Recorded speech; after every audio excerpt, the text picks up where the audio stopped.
jëkkër na la jig. Guèye ma siré jëkkër na la jig moo tax ma ko doon wax léegi tout à l'heure jëkkër dafa am jëkkër avec un petit D.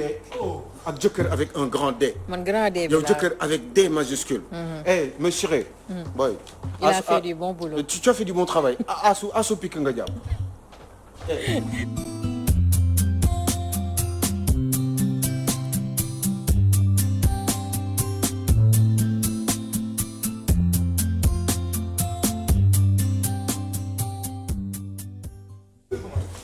ayca mi ngi noonu jërëjëf Fall ña nga yaaram yaa ngi def liggéey bu rafet billaay wallaay donc waaw Sow Poulo su ñëwee rek ngeen xam ne ñëw na macha allah moom daal nay am jàmm rek parce que jàmmam mooy suñu jàmm moom Aliou Sow ayca kon Sow Poulo comme ni nga ko waxee tey journaux yi dañoo riche en information wax dëgg yàlla. mu def. li mu def. der la wax de man yii laa bëgg. li mu def ni tey xool dafa nee na. waa der yow der toj na. non der toj na fi. toj na non gis nga ay jaaykatu xar yi ñu jox ay financement. yi ñu loué dañu leen loué sax nag waaw. non Pape Diogoy bravo j'aime bien quand c'est bien fait. J'aime bien quand les Sénégalais sachent ce qui se passe. Et comprennent par conséquent. Je suis très content un petit peu malade. Mais en forme quand même parce que yii daf may rangati. daf lay rangati. daf may rangati. d'accord daf lay rangati. directement. d'accord je suis content. léegi kon ma ñëw ci leneen lu lay rangati. muy Walf Quotidien. Walf Quotidien Sow Poulo def nañ ci seen une. bon peut-être Walf Quotidien dinañ ci xaw a wax tuuti rek après ñu jàll ci yeneen yi. parce que fu mu nekk nii Aliou Sow dëkk bi ni mu méttee coronavirus bi nekk fi tabaski bi di ñëw nit ñi di ut xar amaguñu prix du pain les boulangers veulent la baguette à 200 francs maanaam kilo mburu bi jar fanweer jamono ji dañ ko bëgg yóbbu daal di ko def ñeent fukk daal 200 francs. waaw j'ai envie de dire ku ñu yàpp. ku ñu yàpp. ku ñu yàpp parce que. baguette CFA.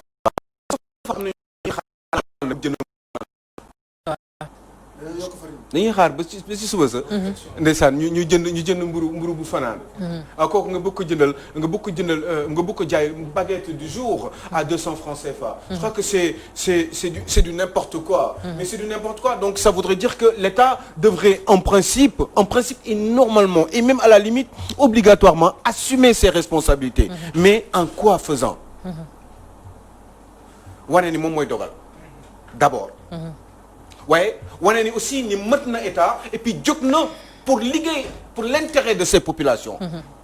intérêt de ces populations mais boulanger yi ci lañ bokk. parce que ñoom aussi ay sénégalais lañu. et certainement même si je dis que ni ku leen yàpp di leen ironiser ku ñu yàpp mais ñoom ci Sénégal lañu bokk parce que bu fekkee ni dañuy liggéey à perte en réalité ça ne sert à rien. mais finalement lii yëpp Fatou lan moo ko waral.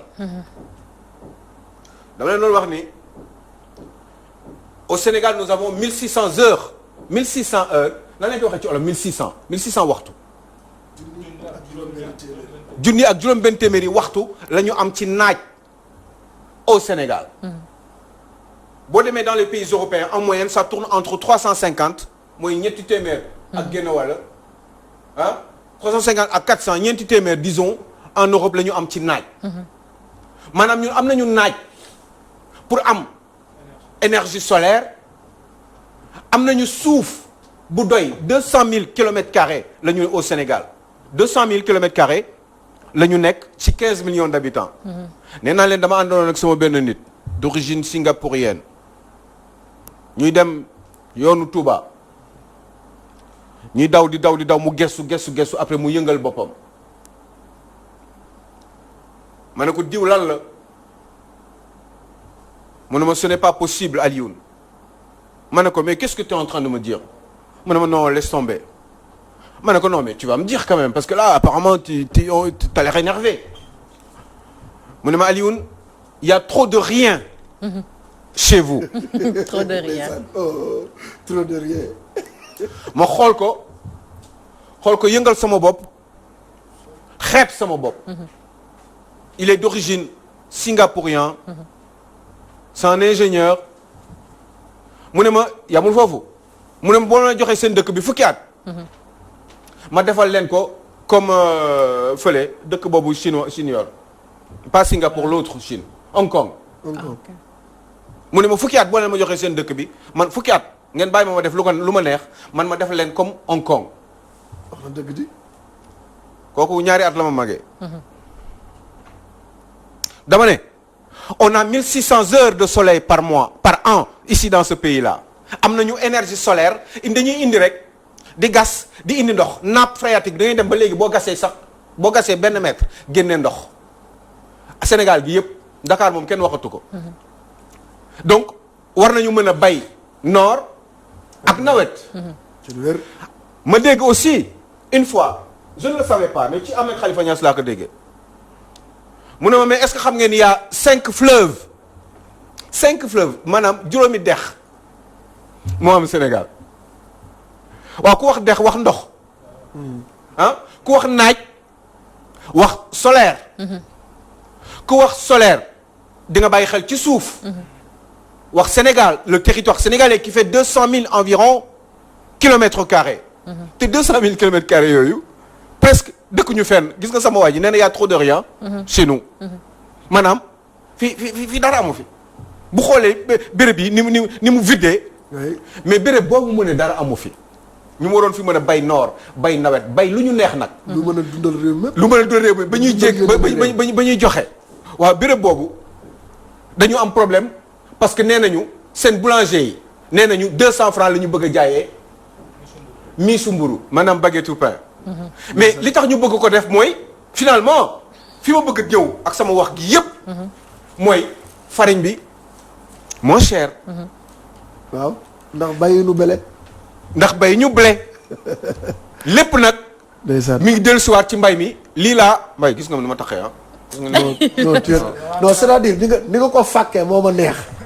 gis naa ngay daal ma gis ni nag dama fam waaw non dama fam parce que mais non li ngay indi nii ni nga ko fàkk moo garaaw. dëgg Missiré waxuma dëgg loolu waxkat moo koy xam. waxkat moo koy xam waaw ni nga doon fàkkee. lay war ke Cheikh même Fatou Sadam parce que xam naa moo tax ma lay wax l'une l'intelligent. non mais l'une l'intelligent mais l'une qui ne donne pas l'argent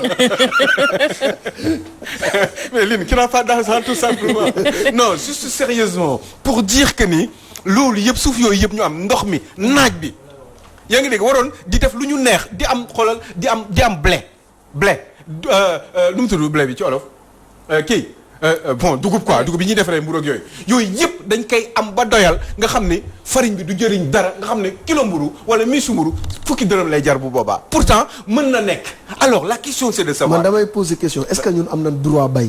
mais am nañ droit bay. si bay maanaam bay ba am loo xam ne dina nu mat sëkk pour nu dund. xam nga tamit suñu bayee. suñu bayee waaw ceeb bu doy. waaw mboq mu doy. waaw dugub ju doy. waaw bay bële. waaw bay sorgho.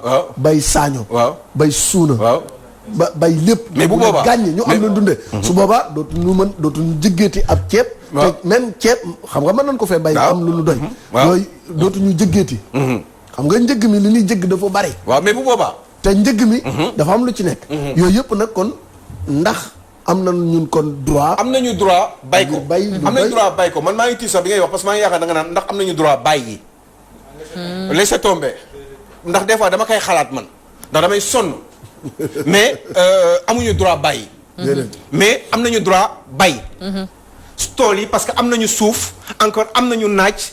am nañu xaalis buñ ci def parce que xaalis boobu da ngay wàññi yenn train de vie de l'État yi li ñu yor ci alal ñoom ñu sacrifié wu comme population ñuy sacrifié jël alal boobu dugal ko ci dans la mécanisation véritablement de l'agriculture du Sénégal comme ça dañuy bay noor di bay nawet lépp lu ñu soxla dootuñu ko jéggaani demal port ay 50 000 tonnes da ay bateau kii en fait ñeneen dëkk yi loolu ñuy bay ba doyal ñoom li leen dese moom la ñuy jaay pour gën a développer seen réew ñun ñu am suuf ñun ñu am suuf ñun loolu mënuñu ko def te état bi mënul fexe ba avec son autorité def une politique bi nga xam ne moom moo scié pour que ñu mën a avancer ndax lii nii problème yi yëpp di am nii yow tey tomate dafa cher yow tey dem naa marché de damay dégg maire di ko wax yow tey demaa na marché waaye tomate tey amu fa de tey moom tomate benn doomu tomate 200 francs laa ko jëndee maa romb benn maire mu koy wax 200 francs tomate laa jënd gis nga problème yooyu yëpp am c'est parce que dans ce pays il y a un travail qui n'est pas véritablement bien fait. li ma seetlu mooy ji nga li ngeen wax nii c'est la normalité des choses. au cas où mu demee noonu mbay li nga wax nii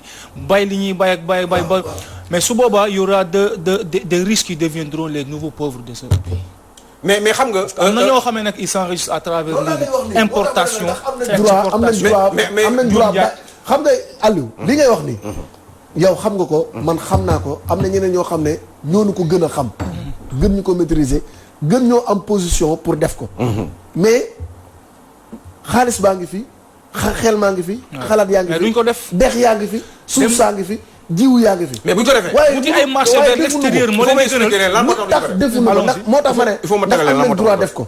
non duñ ko def. loolu mooy son problème. non xamul tax duñ ko def mais mënuñu ko def parce que tout simplement. ñii di jiite bu ñu ko defee loolu ku ko def doo am xaalis. waaw loolu lay wax nag. yow nguur boo gisee am politique yi di riche. c'est parce que dañu ciblé. ci ay liggéey yoo xam ne ñoom dañ ci il faut ñu si gis seen bopp. mais psychologiquement day ñëw quoi c'est instinctif. ñoom li ñuy def il faut que ñoom ñu si gis seen bopp alors que en principe ñoom comme ni ma koy wax souvent quand on choisit de liggéey ci fonction publique quand on choisit de liggéey dans l'administration de ce pays quand on choisit de liggéey ci mbirum gouvernance publique c'est parce que da nga jóg yow pour sacrifier wu pour sa réew donc li ngay choix yi ngay def il faut mu doon choix yoo xam ne da ngay gis exclusivement choix yooyu day tourner vers l'intérêt des populations te loolu gars yi taxu leen jóg un ministre de la République nee naa leen fii ministre tey jii nii bu defee 5 ans ci ministère bu demee opposition pendant 10 ans du liggéey parce que am na lu doy loo xam ne mun na ko dundal pendant qu'il est dans l'opposition mosu leen gis ministre bu génn nekk ministre pare dem liggéey xanaa Bakar Dia médecin la Bakar Dia waaw mais ministre ngay gis leen ñoom Modou Diagne Fada nii laaj leen tey jii nii ñoom bi ñu nekkee ci opposition bi pendant 7 premières années Macky Sall yi lan lañ doon liggéey demal nga laaj leen liggéey yu ñu woon seen kër la ñu toog yori seen i kër ak seen i jabar ak seen i moyens ak seen réserve d'argent yu ñu téye woon yu ñu amoon bi ñu nekkee ministre de la République xaalis yooyu nag dafa am fu ñu ko waroon dugal ci ñi may wax nii par exemple waaye loolu bu ñu ko fa dugaloon ñoom du ñu am lu bari te réserve yi ngay wax nii Aliou Sow Pathé il faut ñu dem rapidement ci beneen sujet parce que waxtu bi léegi mu dab ñu te mooy ba tey rek ci même lancé bi la yaa ngi wax léegi réserve yi nga xamante ne ñoom ministres yi des fois dinañ ko denc ba mën cee dund ay at ci kanam réserve yooyu bokk na ci suuf si nga xamante ne nii ñoom ñu ngi koy tongtongee ci réew mi comme ni ko les Échos waxee mooy le scandale tongtong foncier bi nga xamante ñaata la ñu cité foofu les Échos ñaata tour la ñu cité foofu ay nit ñoo xam ne dañu séddoo suufu réew mi ñii ay 90 hectares lañ bëri na ci kii Maysa Ngom mi ngi ci Maysa Ngom mooy Magu Babacar Ngom Idi Thiam mi ngi ci Idi Thiam moom mooy patron wu UNACOIS Charles Haddad xawma Charles Haddad mooy c'est un naar libanais et cetera ci biir la ñu naar yi ñëwaat nañ waaw ci xeetu dóor yi la ñu dañ ko séddoo ku nekk nag ay au moins am nga 70 hectares Idi Thiam UNACOIS moom bokk na si li ñu doon wax France xaw ma lan dégage ak yooyu bëgguñu Auchan ñaata nit lay liggéeyal Auchan ñaata nit ñoo fay liggéey tey di fa xëy ñaata nit ñoo fay bale ñaata informaticien ñaata caissier na fa am ñu leen di fay chaque weer yow Idi Thiam loo def yow ñaata nit nga employé yow dans votre vie à part dem jëndi ay conteneurs bitim réew ñëw créer seen UNACOIS yeesal jàppo ou je sais pas quoi ba pare ñëw taxaw li ngeen jëndee Chine 100 francs ngeen ñëw jaayee ko 1000 francs ñu def ko ay tonnes c'est comme ça que vous avez gagné de l'argent teg ay deal moom bokk na si ñu am ci marché Covid 19 bi. Idi Thiam am na ci marché. ah bon donné ko si. donné ko ci marché yi. alors pendant ce temps là mais loolu ñoom si c'est lu ñoo ko wax. yaa ngi dégg donc ces gens là. ma ne la ñii ñooy séddoo suufu Sénégal. te pourtant projet normalement boo waree def Babacar Sène liggéey. d'accord naa ñu jox la 1000 hectares au Sénégal. waaye il faut nga wax ñu lan moo tax.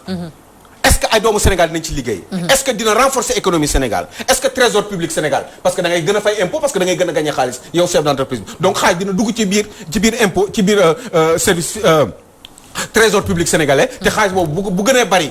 ci recette Sénégal yi Sénégal politique u Sénégal kii jiite réew mi dina gën a mën a tas xaalis bi ci ay béréb yoo xam ne ay urgence la comme éducation bi ak santé bi comme par exemple xaalis bi bu gënee bari am na ñoo xam ne dañu leen dimbali pour ñu am ay mutuelle gratuite pour du ñu fay fay bu ñuy faju et cetera parce que impôts yi ñooy yokku parce que am na ay chef d'entreprise yoo xam ne yokk nañu production Sénégal bi am nañu ñoom chef d'entreprise yooyu am nañu plus d'argent donc forcément dañuy gën a fay ay impôts donc loolu dafa baax ci réew bu fekkee ni y a une bonne politique donc de bonne politique tout simplement publique donc je pense que ni il faut absolument que ñu revoir encore la manière de diriger ce pays. gis nga un pays doit être organisé mais kii kay organisé dafa war a leer ci boppam. et pourtant leerul ci boppam ndax xoolal yow Fatou li ñu wax foofu ci xaw ma ci ban côté ya am na lu ñu fa wax ne Macky Sall dafa am problème pour gérer le pays parce que le pays va très très mal. parce que y a beaucoup de difficultés xaw ma ban journaux ñoo ko wax. nee nañu nii mënatul contrôler dara. parce que ko dépassé en fait. mais c'est normal parce que ce n'est pas clair dans votre tête parce que bu fekkee ni ngay séddalee ak ni ngay joxe liggéey bi ak ni ngay organiser job bi.